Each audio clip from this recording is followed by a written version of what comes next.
राष्ट्रीय ओबीसी आरक्षण परिषदेचं आज आझाद मैदानामध्ये अनेक कार्यकर्ते हे एकवटलेले आहेत। शिवा संघटनेचे हे अनेक कार्यकर्ते ओबीसी बांधवांच्या न्याय हक्कासाठी एकत्र आलेत। आपण समोर बघतोय मोठ्या संख्येने हे सगळे ओबीसी बांधव एकवटलेले आहेत। मनोहरजी आपल्यासोबत आहेत, सर काय सांगाल?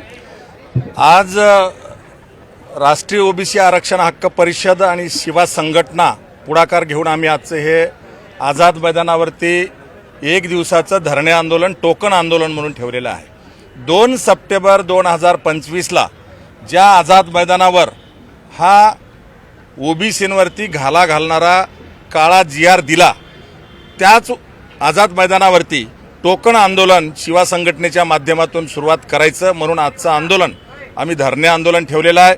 यानंतर ओबीसींचा मोठा मोर्चा विदर्भात आहे, पुढची आंदोलनं होतील, वेगवेगळे आमचे ओबीसीचे नेते पण आंदोलनं करतायत।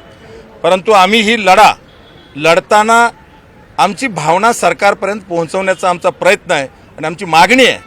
आजच्या आंदोलनामध्ये आम्ही प्रमुख 5 मागण्या केल्यात। त्यातली पहिली मागणी आहे 2 सप्टेंबर 2025चा शासन निर्णय आणि न्यायमूर्ती संदीप शिंदे कमिटी रद्द करा।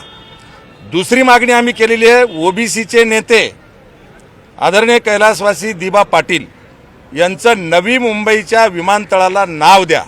खरं तर उद्या पंतप्रधान महोदय येऊन त्या विमानतळाचं उद्घाटन करतायत। 8,500 कोटीची जमीन ओबीसीनी त्या विमानतळाला दिली। 22,000 कोटीचा प्रकल्प अदानीच्या घशात सरकार घालायला भीत नाही, परंतु आमच्या ओबीसीच्या नेत्याचं नाव द्यायला सुद्धा आंदोलनं करून दखल घेतली जात नाही, हे दुर्दैव आहे।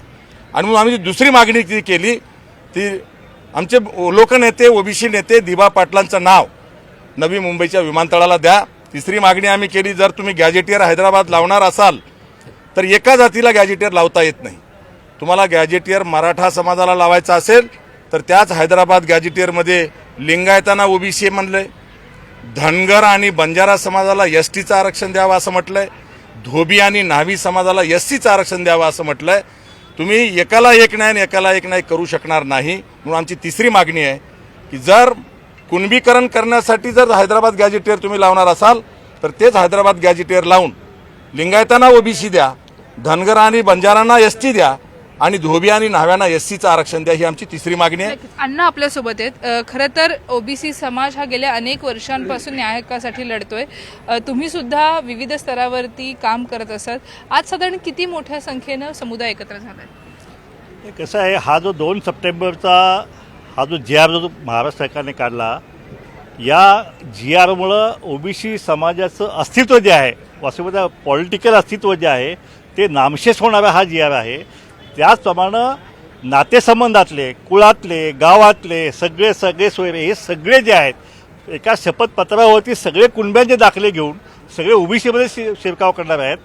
आणि अशा प्रकारे हे ओबीसीचं आरक्षण जे आहे ते संपूर्ण संपवायचंच या उद्देशाने काढलेला हा GR आहे। म्हणून हा लढा जो आहे, हा GR रद्द होत नाही तोपर्यंत ओबीसींचा लढा जो आहे हा अस्तित्वाचा लढा, हा गावागावात लढला जाणार आहे, हा रस्त्यावरची लढला जाणार आहे।